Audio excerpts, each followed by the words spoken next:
RCM को 99% लोग जानते हैं। कितने लोग जानते हैं? जानते हैं। लेकिन आरसीएम बिजनेस को 1% भी लोग नहीं जानते। पहला पॉइंट, आरसीएम को 99% लोग जानते हैं। कभी कभी तो सर 100% लोग जानते हैं, लेकिन आरसीएम बिजनेस को 1% लोग जानते हैं। और यही 1% लोग आरसीएम से पैसा कमाते थे, कमाते हैं और कमाते रहेंगे। बस बाकी सब झंडू बाम की तरफ घूमते रहे। जानते हैं, वो जानते हैं, उनको कुछ मिलने वाला नहीं है। शुरू करें? सुनने के लिए तैयार हैं?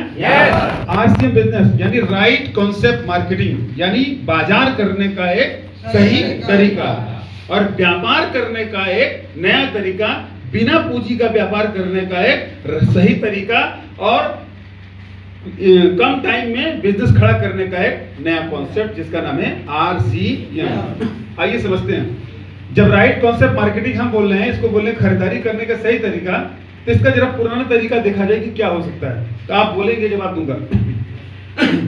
मान लीजिए कोई ग्राहक है, सामान खरीदता है, तो क्या सामान खरीदने वाला ग्राहक फैक्ट्री से सामान खरीदता है? नहीं। बोलते रहेंगे तो मजा आएगा और स्पीड डिबेटिंग खत्म हो जाएगी। क्या ये फैक्ट्री से खरीदता है? नहीं। ये अपने बगल के दुकान से खरीदते हैं, जिसको बोलते हैं खुदरा दुकानदार, रिटेलर। और ये क्या सामान बनाता है क्या? नहीं। ये लाता है अपने बड़े दुकान से सामान, जिसको बोलते हैं हम लोग होलसेलर। और ये भी सामान नहीं बनाता, ये लाता है अपने बड़े दुकान से, जिसको बोलते हैं एरिया डिस्ट्रीब्यूटर। ये भी नहीं बनाता है, ये कहां से लाता है? अपने बड़ी दुकान से, जिसको बोलते हैं कैरी एंड फॉरवर्ड यानी C&F। मजेदार की बात है, जो आपको सामान चाहिए ये भी नहीं बनाता है, ये बनाती है कंपनी। यानी कंपनी मैन्युफैक्चरिंग करती है और हमारे आप जैसे हजारों करोड़ों लोगों के लिए सामान मुहैया कराती है। आइए थोड़ा सा इस गणित को समझें हम लोग। मान लीजिए एक कंपनी ने कोई प्रोडक्ट बनाया, तो अपना प्रॉफिट रखेगा कि फ्री में दे देगा? बोलना जरूरी है, बोलो तो यही रहोगे। अपना प्रॉफिट रखेगा? मान लेते हैं 20% ये प्रॉफिट रख लिया, 100 रुपए का सामान बना के लॉन्च कर दिया। किसके लिए किया? कंज्यूमर के लिए। तो ये बीच के दुकानदारों को लगभग 45 से 50% का पैसा बीच के दुकानदारों को चला जाता है। कैसे जाता है दोस्त? ये कहता है कि मुझे भी 10% की मार्जिन चाहिए, ये भी कहता है मुझे 10% की मार्जिन चाहिए, ये भी कहता है मुझे 10% की मार्जिन चाहिए, ये लास्ट वाला कहता है मैं थोड़ा ज्यादा लूंगा। क्यों लूंगा? सबसे ज्यादा इस बाजार में माथापच्ची कौन करता है? रिटेलर। तो इसको ज्यादा पैसा चाहिए। जब यहाँ सारा प्रोडक्ट बन के चला जाता है तो कस्टमर तक आके 145 रुपए का बिक जाता है। लेकिन ये कस्टमर 145 रुपए में फिर भी सामान नहीं खरीदता है। क्यों नहीं खरीदता है? ये रिटेलर कहता है कि यार तुम सामान लो, तुम्हें मैं 145 रुपए का दे रहा हूँ। ये कस्टमर सामान खरीदने के लिए तैयार नहीं होता है, बोलता है कि तेरा प्रोडक्ट कैसा है यार, मुझे समझ में नहीं आता है। फिर ये क्या करता है? ये प्रोडक्ट को इनको देता है, इनको देता है, इनको देता है। इनका बेचने वाला प्रोडक्ट कंपनी के पास वापस आता है, कहता है कि आपका मार्केट में सामान बिक नहीं रहा। बोला क्यों नहीं बिक रहा है? बोला इसलिए नहीं बिक रहा है क्योंकि कोई सामान कस्टमर खरीद नहीं रहा। तो ये कंपनी क्या करती है कि कंपनी बोलती है कि सामान बिकवाने के लिए करवाती है कंपनी एडवर्टाइजमेंट, जिसको बोलते हैं प्रचार। अब ये प्रचार में लगभग 50 से 60% पैसा विज्ञापन में पैसा खर्च होता है। और ये विज्ञापन किसके लिए होता है? ये कस्टमर के लिए हो जाता है। यानी सामान का दाम हो गया 195 रुपीज। आप बताइए 100 रुपए का सामान 195 मिल रहा है। आप बताइए सामान सस्ता हुआ कि महंगा हुआ? सामान हमको यहाँ पे क्या मिल जाता है? महंगा। दूसरी चीज है कि यहाँ पे कंपनी बनाई 1000 प्रोडक्ट, तो यहाँ हमारे पास जो प्रोडक्ट आता है वो यहाँ पे 1000 आएगा कि बढ़ जाएगा? बढ़ जाएगा। यहाँ पे 1100 प्रोडक्ट 1200, 1300, 1500 बढ़ जाता है। क्यों? क्योंकि यहाँ पे कंपनी के पास प्रोडक्ट बनाते समय कंट्रोल रहता है, लेकिन इनके गोडाउन से माल निकल जाने के बाद इनका कंट्रोल खत्म हो जाता है। तो यहाँ पे दूसरी चीज देखा गया कि सामान महंगे के साथ साथ यहाँ पे हमको सामान नकली भी मिल सकता है। हेलो, आप में से जरा हाथ खड़ा करिएगा। सामान इस बाजार से सामान खरीदने से आपको पैसा आया होगा? या तो आया है तो हाथ खड़ा करो, नहीं आया तो नो बोलो। आया है? अच्छा मान लिया आपको नहीं आया होगा, नए जनरेशन के होंगे, आपके पापा का तो आया ही होगा। नहीं आया होगा? अच्छा आप नए जनरेशन को नहीं आया होगा, पुराने पापा जी का नहीं आया होगा, आपके बच्चे को तो आ ही रहा होगा। नो यानी यहाँ पे सामान खरीदने से किसी प्रकार का इनकम भी हमारे यहाँ पे नहीं होता। अब इस बाजार में 3 भाग को नंबर 1 पे बांटा गया। नंबर 1 पे कस्टमर, नंबर 2 पे कंपनी, नंबर 3 पे मिडिलमैन। क्यों रखा सर नंबर 1 पे कस्टमर को? पैसा पैदा कौन कर रहा है? कस्टमर। खर्च कौन कर रहा है? कस्टमर। हीरो कौन है? कस्टमर। लेकिन मिल क्या रहा है? सामान महंगा, क्वालिटी अशुद्ध, इनकम जीरो। तो इस बाजार में देखा कि अगर 1 मिनट के लिए अगर कस्टमर को हटा दे तो क्या बाजार चलेगा? नहीं। यानी कस्टमर यहां से हटा तो बाजार, खत्म। लेकिन अगर 1 मिनट के लिए कंपनी को हटा दे तो क्या बाजार चलेगा? यानी इस बाजार में सबसे इंपॉर्टेंट आदमी कौन है? दूसरा कौन है? कंपनी। अब ये बीच के लोग को अगर हटा दें और ये प्रचार वाला काम जो अगर हम कर दें तो देखा गया कि बाजार चल सकता है। तो देखा गया कि इनको तो मार्केटिंग कराने से तो इनका माल बिक रहा था, यहाँ प्रोडक्ट तो आ जा रहा था, लेकिन ये जब तक ये प्रचार नहीं कर रहे थे तब तक कोई प्रोडक्ट सामान खरीदने वाला नहीं था। जैसे ही प्रचार होना चालू हो गया और माल प्रोडक्शन होना, तो कंपनी कहती है इनकी कोई जरूरत नहीं है। अगर ये प्रचार बाहर के हीरो हीरोइन न करके हमारे हीरोइन अगर कर दें।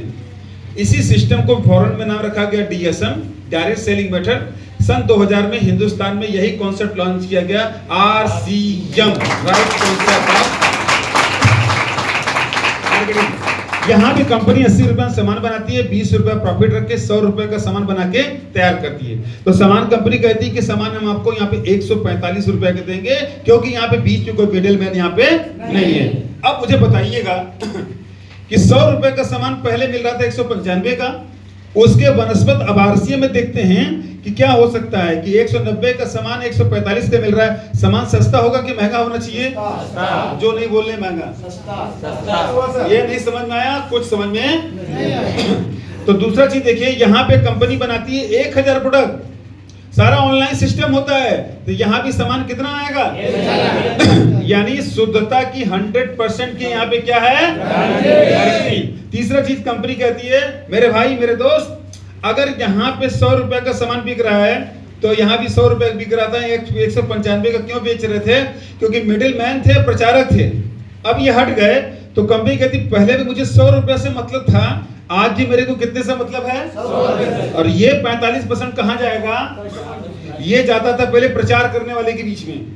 हेलो, ये पैसा पहले कहाँ जाता था? शाहरुख खान अमीर कैसे बना? अमिताभ बच्चन कैसे बने? सारे फिल्म अभिनेता जितने भी स्टार होते हैं सब अमीर कैसे बने? प्रचार से बने। जितना उनका प्रोफेशन, उससे उतनी इनकम नहीं आती जितना कि प्रोफेशन उनके एडवर्टाइजमेंट से पैसा आता है। बात से सहमत हैं? तो यहाँ पे कंपनी कहती है कि इनको पार्टनर मैं बनाता हूं तो ये स्टार बन जाते हैं।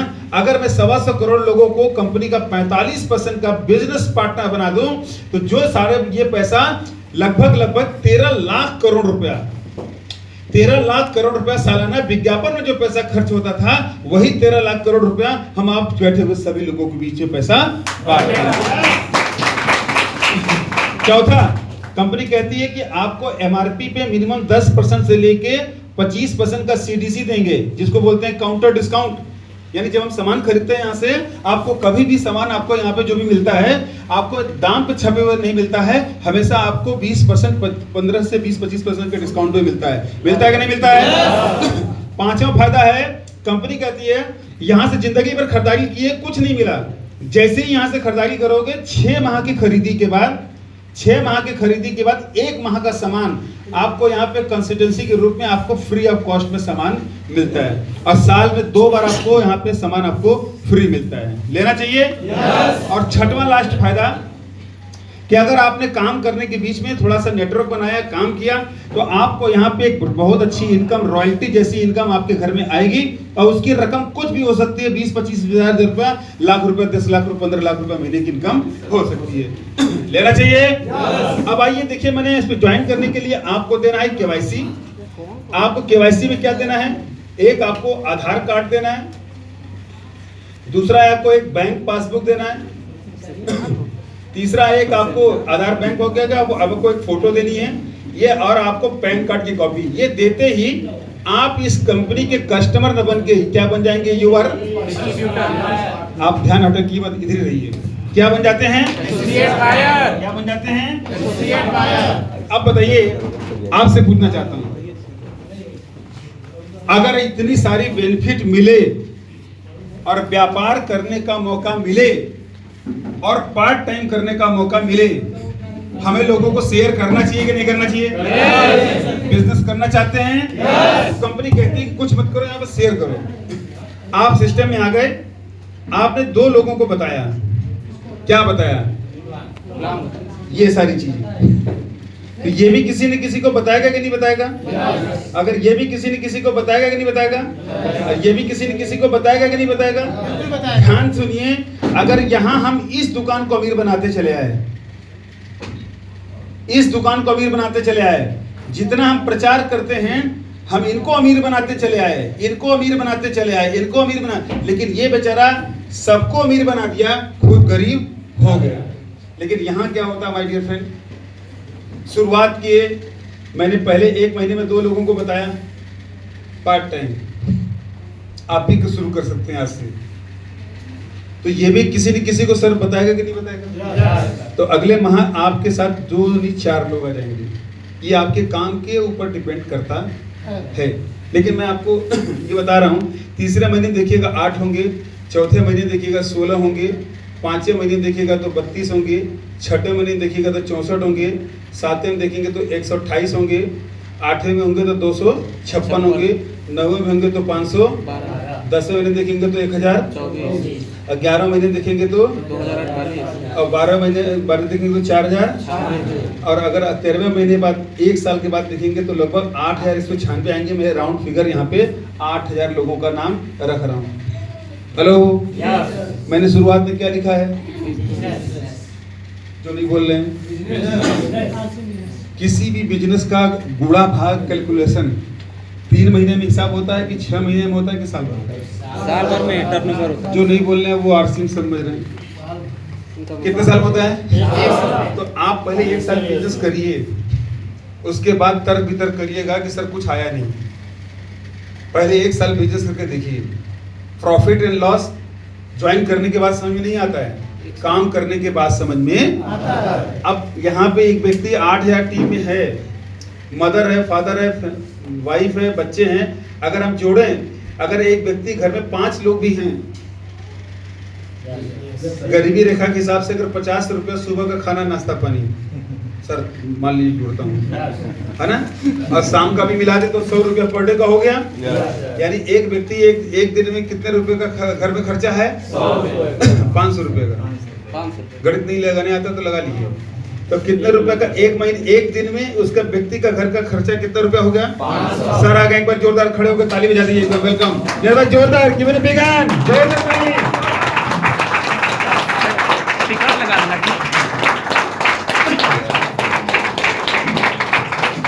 थोड़ा जोरदार।